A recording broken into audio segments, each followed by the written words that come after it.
seu nascimento. Por quê? Havia mais ou menos 400 anos de silêncio, que Deus não falava.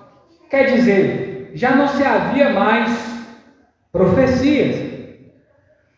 E aí, há uma série de notícias correntes, e tudo através de um anjo que vem falando a um casal de idosos, logo em seguida vai até uma jovem virgem, fala também ao seu futuro esposo. Em sequência, um anjo anuncia a mensagem para pastores que estavam no campo, e a coisa vai progredindo. Um coral celeste aparece e reafirma tudo isso, dando sequência, e aí Jesus nasce. E logo em seguida, Lucas nos deixou registrado que seus pais o levaria até o templo para ser apresentado ao Senhor. Aqui nós temos os remanescentes, como os irmãos aqui, pessoas que apesar das adversidades ficaram firmes. E uma dessas figuras se chamava Simeão. Ele era um homem justo, correto, íntegro, cheio da presença de Deus. Apesar de todo contratempo que o judaísmo havia sofrido naquela época, havia pessoas firmes ali. Apesar de todas as adversidades, ficaram pessoas firmes nesse tempo também. E ele, mediante esse tempo que Deus decidiu calar as suas profecias, mas ele permaneceu fiel. Por que, irmãos? Deus fala pouco. Porque ele não joga a conversa fora. Aquilo que ele diz, acontece. O que ele promete, se cumpre. A palavra do Senhor não volta vazia. As promessas do Senhor, no tempo oportuno dele, acontecem. Talvez você está nesse nível de espera, mas não se assuste. O seu tempo também chegará. Nossa espera acabou. Deus consolou o nosso coração nesse tempo. Preste bem atenção, a nossa espera acabou. Deus nos consolou nesse tempo, mas por que, pastor Luiz? O Messias já nasceu. O Salvador veio. E os versículos 25 ao 34, Lucas nos expõe o seguinte, relatando sobre esse assunto. Havia em Jerusalém um homem chamado Simeão. Ele era justo, temente a Deus, esperava a consolação de Israel. O Espírito Santo estava sobre ele, e o Espírito Santo lhe havia revelado que ele não morreria antes de ver o Cristo da parte do Senhor.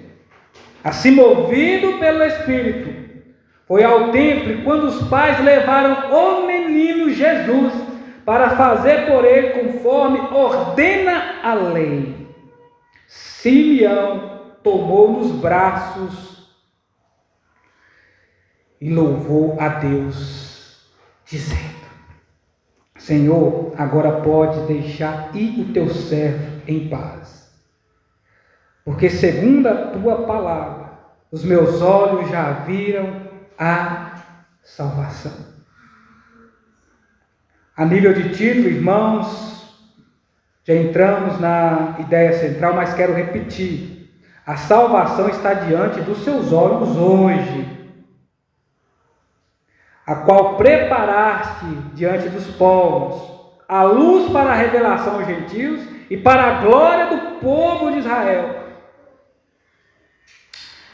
Pois bem, irmãos, temos um contexto aqui, que é o de José e Maria, os pais da criança que vão até o templo, logo após o final do ciclo de resguardo de Maria, que havia também a conservação dentro da lei, era o período de purificação, conforme a lei judaica, porque ela estava ainda perdendo sangue, dentro daquele sentido de hemorragia, então ela deveria ficar isolada. Cumprindo esse tempo, ela vai com José, como era prática da época, para continuar cumprindo a lei de Moisés e obedecendo ao Senhor, como eles estão fazendo até agora. Eles se dirigem até o templo e vão prestar sacrifício ao Senhor. Eles levam um casal de pombinhos ou 2 rolinhas, dependendo da sua tradução. Está no contexto do Evangelho de Lucas, capítulo 2, versículo 21 a 24. Eles eram pobres, mas eles ofertam aquilo que tinha de coração. Porque o que Deus está interessado em cada um de nós não é o quanto nós possuímos, mas é sobre a nossa obediência e servidão. Aquilo que apresentamos, façamos de coração. E assim eles fizeram. Eu quero ressaltar o seguinte, porque mediante aquilo que eles fizeram, o que você tem feito, Deus fez muito mais. Porque Deus nos fez ricos em quem? Em Cristo Jesus. Porque Deus primeiro, como sempre, antecipa. E quando eles levam a criança lá para apresentar no templo, eles estavam apresentando o cordeiro sacrificial, o cordeiro da providência de Deus, o seu único filho, que é a salvação dos homens. E é isso que está acontecendo. Então, temos aqui uma série e sequência de fatos que apresenta as colocações de Simeão. Era um homem temente a Deus, sensível à voz do Espírito, que tinha o Espírito, que é levado pelo Espírito a estar lá nesse momento certo, para que Deus pudesse cumprir a promessa que ele havia dito ao seu servo.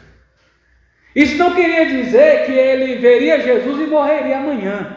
Não é esse o caso, não temos esclarecimento dentro desse assunto, mas quer dizer, ele não partiria sem antes ver a promessa que Deus havia feito ao seu povo. Por quê? Sim, o Cristo viria de Israel, o Cristo viria da nação judaica, e há várias colocações lá na frente que fala, inclusive a mulher samaritana, sim, eu sei que a salvação virá dos judeus, e ela já havia chegado. Ela já havia chegado, ela estava no mundo. Jesus. Isso, irmãos, é de saltar os nossos olhos, porque Deus, ele cumpre com o que diz. Ele honraria a sua nação e ele traria luz para nós, quem? Os gentios. Porque nós não fazemos parte da primeira escala de promessas da parte do Senhor. Quem é o gentio? Ele é a pessoa comum. Ele não é o não judeu historicamente. Quem são os ímpios? São aqueles que desobedecem. São aqueles que dão descrédito à palavra. Eles podem ser tanto judeus como também gentios. Mas aqui, na primeira leva, o povo de Israel seria honrado, porque essa criança nasceria, seria gerado desse povo, para a glória deles. E ele seria luz para quem? Para você e para mim. Caminho para nós andar. Luz para os nossos pés. A palavra de Deus acenderia o nosso coração, trazendo salvação para ambos os povos. Porque ambos necessitam de perdão. Porque tanto nós, assim, o povo de Deus, a nível de exemplo de Simeão, o teu servo viu a salvação. Não há salvação fora. Não há salvação senão em Jesus. Esperar no Senhor por quê?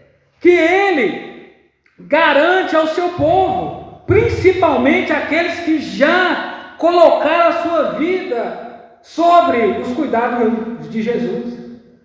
Qual é a garantia que você tem que Deus vai cumprir as promessas dele? Qual é o selo marcado de aliança do Espírito do Senhor que está sobre a sua vida? Isso nos mostra que somos filhos de Deus, que agora fazemos parte do que Deus está realizando. todo esse movimento da parte do seu Espírito e propagação da sua palavra. Não somente isso, mas é esse Espírito que consola o nosso coração até essas promessas se cumprirem. A salvação, ela já chegou ao seu nível total a partir do momento que Jesus se encarnou. Olhar para Jesus é ver a porta aberta para a salvação. Como ela que diz, o Senhor revelou ao teu servo, Ele abriu uma janela, e você olha e vê tudo. Esse tudo que você vê é Jesus. Assim como Ele foi levado ao templo para ser apresentado, o Cordeiro anunciado, como Simeão disse, eu peguei em minhas mãos e estou olhando para a salvação. O próprio Cristo disse, assim como Moisés, esse escritor da lei de Deus, uma vez, há muito tempo no deserto, quando 400 anos eles peregrinavam, levantou uma serpente no deserto, e todos que eram ofendidos por uma serpente olhavam para essa serpente de bronze, eram curados. Da mesma forma, Jesus seria levantado na cruz para que todos aqueles que olhassem para Ele fossem salvos.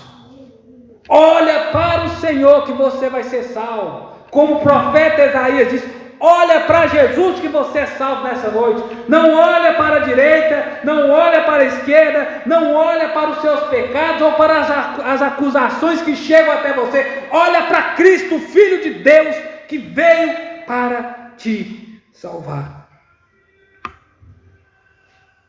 Jesus, Ele enche o nosso coração de paz, tranquilidade e luz. Ele é a expressão da glória de Deus sobre o povo de Israel e a luz da salvação para nós, os gentios. Ele é quem redime os povos. Jesus, Ele é tudo o que você precisa para ser salvo ou salvo aqui nessa noite. Jesus é a revelação exata da salvação de Deus que você precisa ver. Você precisa ver. Que você precisa ver. Que você precisa olhar nessa noite. Jesus é um sinal de contradição até hoje. Diante dessas boas notícias, diante dessa boa nova do Evangelho, diante dessa grande façanha da parte de Deus, Ele ainda é um sinal de grande contradição até hoje. Versículos do 33 ao 35, a narrativa continua progredindo, dizendo o seguinte: e o pai e a mãe do menino admiravam todas essas coisas sobre ele. E Simeão os abençoou e disse a Maria, mãe do menino: este menino está posto para a queda, para a elevação de muitos em Israel, e como um sinal de contradição. Assim os pensamentos de muitos corações serão conhecidos. Quanto a ti, uma espada atravessará a sua alma. Prestem bem atenção, continue aqui comigo, há algumas informações de extrema importância.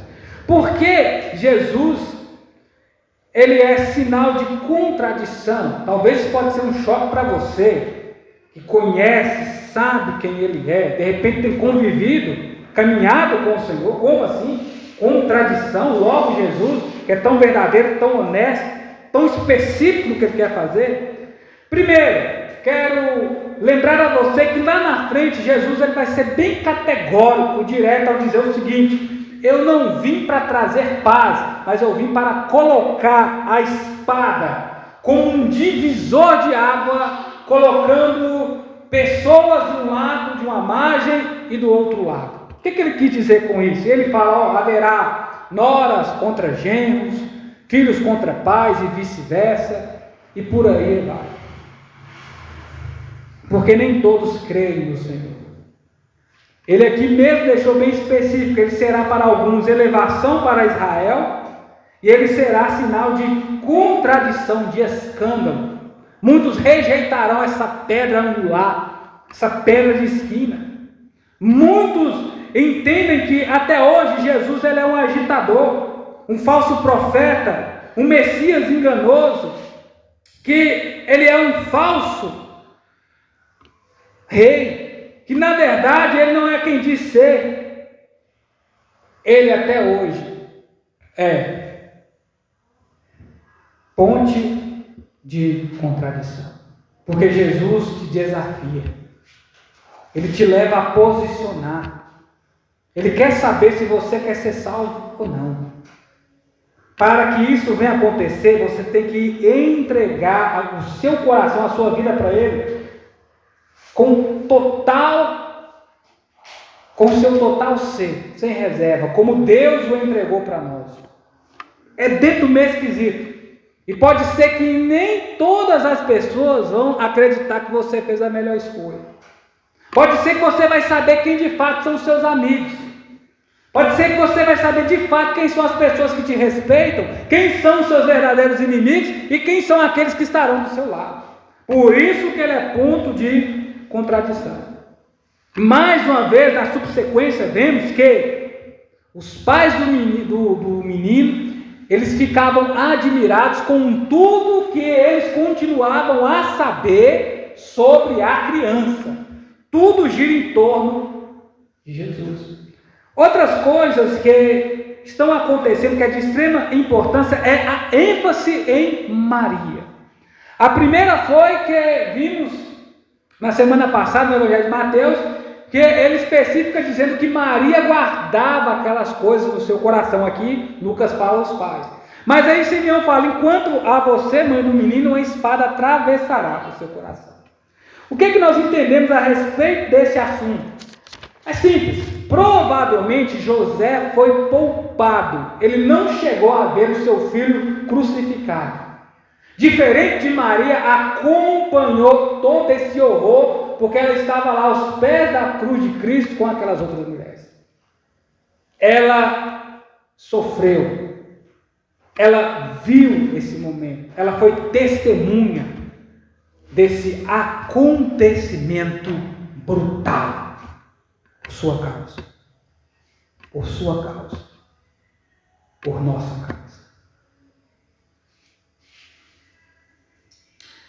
No Evangelho de Lucas capítulo 2, versículo 9, também, no contexto, ele fala sobre esse assunto.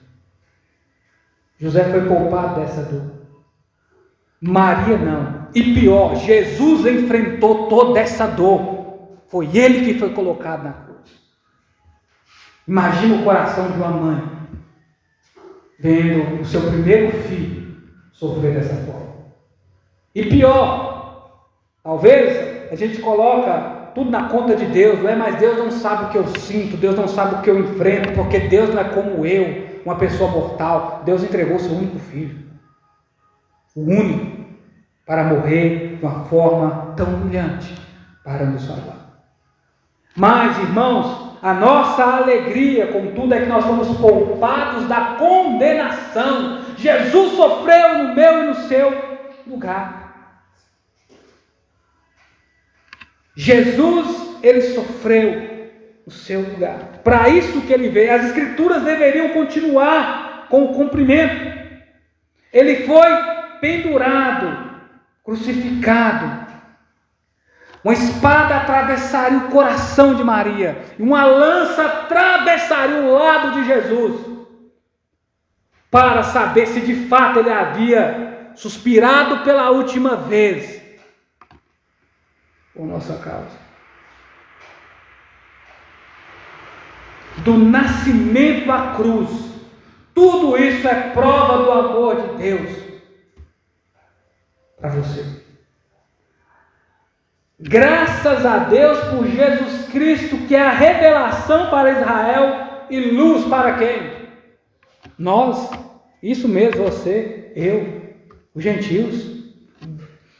Graças a Deus, graças a Deus, graças a Deus, ó Pai, por Jesus Cristo, que é revelação, redenção para o povo de Israel e luz para os gentios. Caminhávamos por aí, outrora, cada um seguindo o próprio curso da sua vida, porque estávamos como ovelhas sem pastor, até Ele vir e nos redimir. Versículos 36 ao 38.